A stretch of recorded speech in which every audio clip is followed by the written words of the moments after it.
સુરત જિલ્લાના બારડોલીમાં state monitoring સેલે મોટી કાર્યવાહી હાથ ધરી છે। બારડોલી નેશનલ હાઈવેના સર્વિસ રોડ પરથી ઉત્તર પ્રદેશના એક યુવકને નશીલા પદાર્થો સાથે ઝડપી પાડવામાં આવ્યો છે।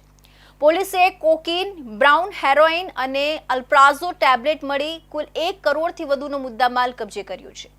3 આરોપીઓને વોન્ટેડ જાહેર કરવામાં આવ્યા છે। આ કાર્યવાહી દરમિયાન સ્થાનિક પોલીસ ઊંઘથી ઝડપાઈ હોવાનું પણ સામે આવ્યું છે। સુરત જિલ્લામાં બારડોલી ખાતે સ્ટેટ મોનિટરિંગ સેલે નશાના જથ્થા પર મોટો ડંકો ફટકાર્યો છે। બારડોલી નેશનલ હાઈવેના સર્વિસ રોડ ઉપર હાથ ધરાયેલી રેડ દરમિયાન પોલીસે એક આરોપીને ઝડપી પાડ્યો છે, જ્યારે 3 આરોપીઓને વોન્ટેડ જાહેર કરવામાં આવ્યા છે। વિગતો મુજબ સ્ટેટ મોનિટરિંગ સેલે બાતમીના આધારે ચેકિંગ હાથ ધર્યું હતું। આ દરમિયાન પોલીસે ઉત્તર પ્રદેશના અવિનાશ પાઠક નામના શખ્સને ઝડપી પાડ્યો હતો।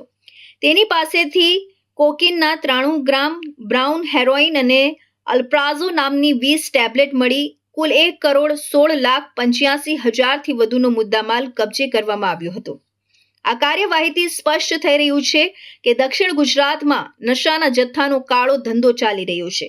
આ કેસમાં 3 શખ્સોને વોન્ટેડ જાહેર કરી પોલીસ દ્વારા તેમની શોધખોળ શરૂ કરવામાં આવી છે।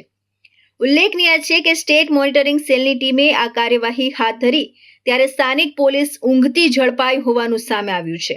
આ મુદ્દે હવે સ્થાનિક પોલીસની કામગીરી પર પણ સવાલો ઊભા થઈ રહ્યા છે। સુરતની ઉત્તરાયણ પોલીસે દારૂના ધંધા સામે